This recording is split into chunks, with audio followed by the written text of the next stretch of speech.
Hello, this is Rory with the Love Chat, and today's topic is rebounds. Now, this is video number 277. If you have a question you would like for me to consider featuring on the channel, please write it in a comment below, and if you enjoy my videos, I would be so very grateful if you'd subscribe and hit like. Additionally, if you're going through a situation where you would like my advice, I do offer coaching. Just visit my website, thelovechat.net/coaching. Now then, let's talk about rebounds. So, look. I have discussed at length rebounding behavior, why do people do it, and there's other videos that I'm going to link down below where we discuss further, really, why this happens. But today, I'd like to extrapolate some of the newer questions that people have asked me. So let's start with the basics. First, why do people rebound? Simple. When I get out of a relationship, dumpy or dumper, we'll first focus on the dumper. When I get out of a relationship, I am needing to do several things. First of which is to prove I'm single, right? So there's going to be a period of behavior where I'm just going out and sort of regressing, right? I'm focusing on new things that have nothing to do with being in a relationship. And those will be things like dyeing my hair, or hanging out with a new group of friends, or hanging out really late. Maybe I'm doing a lot of drinking or partying. And then after a while, the loneliness begins to set in. And so what I'll do is very quickly get into a relationship with someone else to offset that loneliness. I'm spending, as the dumper, a bit of time being very selfish. I'm not really focused on the behaviors and feelings of others. I'm really just focused on myself and what I want. So when I'm getting into that new relationship with that rebound, I'm not considering that if this doesn't work out, it's going to hurt them. I'm just acting because I'm trying to get away from the pain of the previous relationship. For the dumpee, they get into a rebound for sort of the same reason. They're trying to avoid the pain of having been dumped. So it's the same sort of behavior, but coming at it from the different angles of it. So on one end, you have somebody who's been dumped. On the other end, you have somebody who did the dumping. The dumper feels the guilt and the regret and did I make the right decision? And the dumpee just feels the straight up rejection and pain. And human beings, man, we do a lot of stuff to get away from pain. So that's really what's going on there. A common question that I'm asked within rebounds is if the dumper thinks about the dumpee while in the rebound relationship. And it's sort of a obvious but not obvious answer. Because yes, of course they think about you. The whole reason they're getting into a rebound relationship is to try to avoid the thought of you. So yes, right now at this moment you're weighing heavily on their mind. But they're also focusing on the new experiences that they're having with a new person because you have to understand it's novel, it's new, it's different, it's a different flavor I haven't tried before. So if I'm in a ice cream parlor, I should cut this part out, but I'm not going to. So if I'm in an ice cream parlor and I want to have chocolate, and someone with me says, "Oh, come on, you always get chocolate. Try pistachio." And I say, "Yeah, sure, I'm down for new experiences." But I walked in and I wanted chocolate, but sure, I'll try pistachio. Someone has guilted me into trying pistachio. Apparently I want ice cream. And I try it and I really like it. And I'm examining the texture and the flavor profile on, oh, it's crunchy and, all of these different things. But that doesn't mean I forgot about chocolate. It just means I'm experiencing something new, and part of what makes it interesting in this moment is the newness, right? Is the fact it's unexplored. But to that end, something can only be new when it's new. And when it is no longer new, then the novelty is lost. Because, okay, I've tried pistachio several times now. It's been explored. I've figured it out. I know what I like about it. I know what I don't like about it. I enjoy the experience. And maybe now I'm kind of missing the original experience, right? The favorite experience.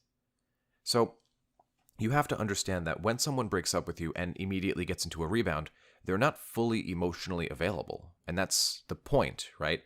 That's what gives people hope in these types of situations. And as you all know, my default is to not have hope, and that it has nothing to do with chance. I'd like to separate the two very distinctly. So if you have hope, it is your estimation, your approximation of your chance. And in reality, we all know we cannot know our chance. And ironically, having hope negatively affects your chance, because having hope means you'll act differently based on that hope.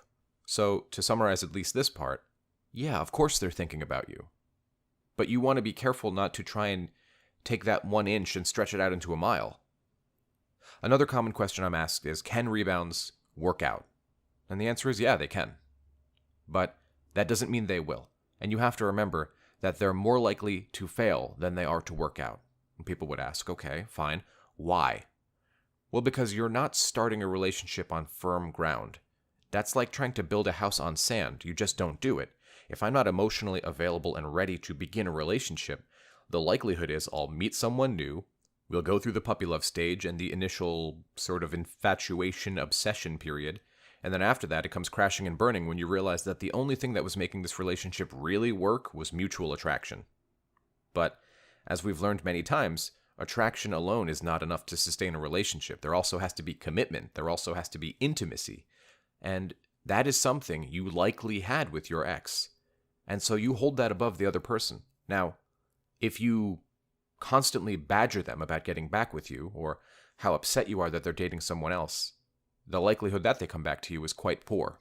This is because you're announcing yourself as someone who's not only available and, hey, you can have me at any time, but it also shows that you don't respect yourself. And you want to remember that in relationships, we like to see each other as equals, right? As equal partners in this investment.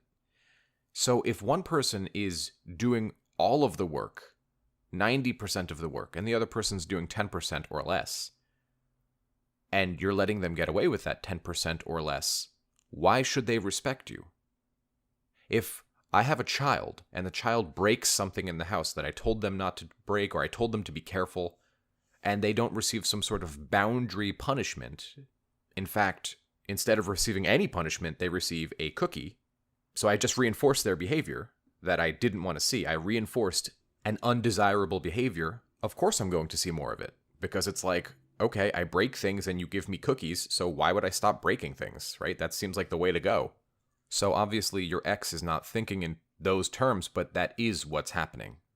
They dump you, they get into a rebound relationship, you throw all of your sadness and grief and, oh, are we going to get together, and are you going to be with them forever, all of those different things at them, and then they realize, oh, okay, so you're still treating me like a celebrity, so I'm going to continue to treat you like you're a fan, because they want an equal partner, an equal partnership. But if we don't give them that, why would they stay? It's not attractive. It's not fun. It doesn't inspire courage or strength or romance in them if they are looking at you and thinking you are more like a child than you are a partner, an equal. And that's what I'm looking for. So rebound relationships can be scary because when you're going through a breakup, you're loaded with anger and grief and guilt and all of these different emotions that are really just messing with your head right now. And to top it all off, especially right now when there's a pandemic happening and you're stuck at home with little to no distraction and time is just slowed down, yeah, it can feel like you're trapped in this prison in your mind designed just for you. But we have to remember that your ex is going through something and you might need to just let them be what they are right now. Because getting in the way of this process for them will not bring them back to you. It just will not happen.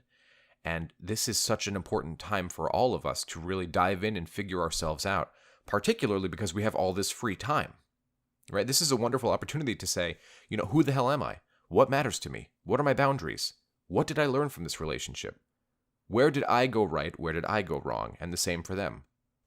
Relationships aren't easy, and rebounds are definitely even more difficult because there's so much fear of loss, fear of, what if this rebound relationship turns into a full-fledged relationship and I never get to have my partner back? And I'm not going to lie to anybody here, that is a possibility, however poor the chances are.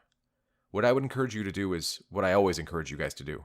Focus on that which you have control over. Focus on yourself. Because the reality is we cannot make your ex do anything they don't want to do. Just like nobody on earth can make you do anything you don't really want to do. We're all given that opportunity, and your ex is an adult who is making choices for themselves, and those choices may serve to be good, and the choices may serve to be bad. But you need to let it be their choice, because if you get in the way, they're going to view you as the adversary, and you never want to set yourself up into an adversarial position. What you want to do is love yourself, set up boundaries for yourself, and then continue to walk forward understanding that you are amazing, and you won them. You made them your partner. They wanted you. It is possible for them to want you again. You have proof that it's possible. But you need to understand that when you first met them, you did not walk up to them and say, please, please, oh, please be in a relationship with me. No, you were fun. You were relaxed. You were having a good time. You were focused on setting positive tone instead of focusing on negative tone. And that, my friends, is your journey right now. Remember that life is short. If coronavirus has taught us anything, it's taught us that. This is a wonderful time to revisit who you are, to strengthen yourself, to focus back on yourself, and to, most importantly, love yourself. It's not easy, but it is worth it. That's all I had for today. If you found my video helpful, I'd be very grateful if you'd subscribe and hit like. Please leave a comment below and tell me what you thought of this video and what you might like to see in other videos.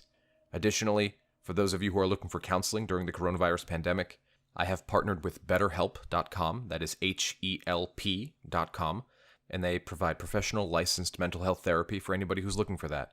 I'll leave a comment below with all the relevant information if you're looking for a counselor. It's not easy. None of what you're going through is easy or fair or right. But if you let it, it will be worth it. I promise. Until